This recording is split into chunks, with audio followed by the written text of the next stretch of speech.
Родинко няма начало. Така. Добре дошли на всички. Добре заварили. Благодаря, че за основата на поканата и ме уважихте да присъствате на това мероприятие и може да започнем. Да. И аз искам просто да кажа, че сме замислили това събиране като по-скоро игра. И вие сте наши приятели. Аз така ще ви наричам. И ще участвате в едни такива музикални откривателства. Няма да сте в никакъв случай пасивна публика, разчитам. Нищо на готово няма да ви се дава. Трябва да отгадвате, да пишете, да рисувате. Мислете ли? Оставате ли или приемате предизвикателство? Добре. Ами тогава да ви представя нашия център така на програмата.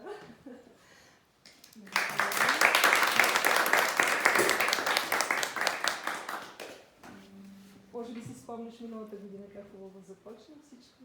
Искаш, кажи как ни липсва Саня. Някой от вас бил ли миналата година? Миналата беше с същата келтскарпа и хендпан с едно момиче Саня. Не знам хендпан, дали сте слушали? Да. На такова, като извънземно там. И така, малко получи се доста така импровизаторско. Сега кажи с какво ще започнеш и как няма да му кажеш името, нали така? Трябва да го отгаднеш.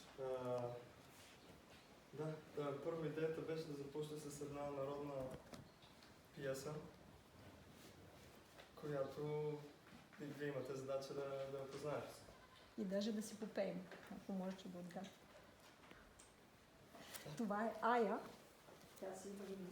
Защото струните султано, я виждате колко са много. А това е наша приятел. Заповядаме да се представя. Иван Василев, намериха се в академията музикалната, харесаха се, почнаха да си свирят заедно.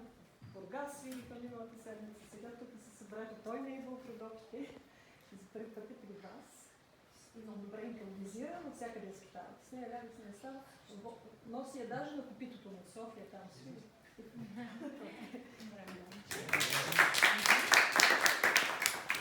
Но чуйте първо първата пиеска, пък после ще ви раздам домашните. Добре. За колежа е трудно да се нароми. Сега трябва да познаете пиеската и в момента, в който познаете, може даже да си тананикаме. Даже ще измислим и текст, подходящ за вашето семейство. Виждате ли всички или? Да.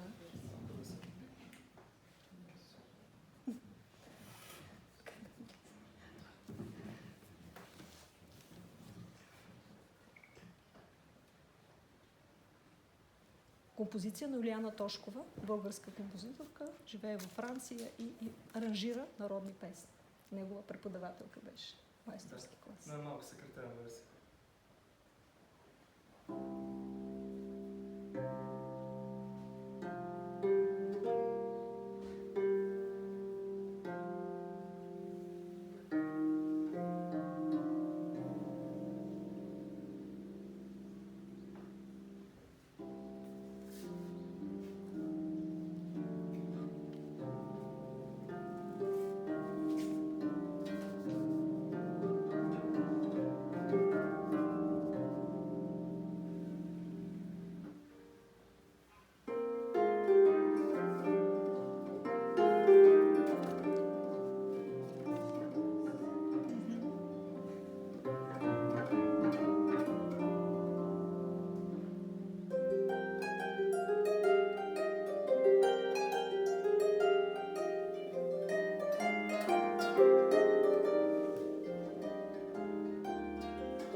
Браво, яснота.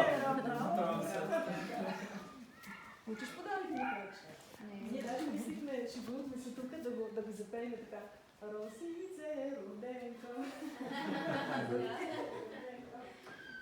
Кажи ми как се сади патато. Как беше? Обръщи въззрение. Вие пъше мъчите. Добре. Скочна публика сте. Сега за втората задачка ще ви раздам където да пишете и да си напишете какво си представяте докато слушате, защото това е една авторска... Кой иска и да рисува? Който иска да рисува, да ми моличи. Химикал. И така, ако искате, даже аз докато раздавам, вие да няма такава опасност, Да. просто...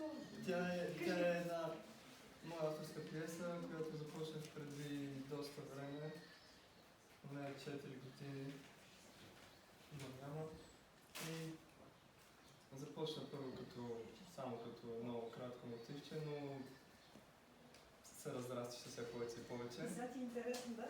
И сега вече като завършена пиеса, може да се каже, от няколко части, вие ще усетите ясно различните части, те се разбират.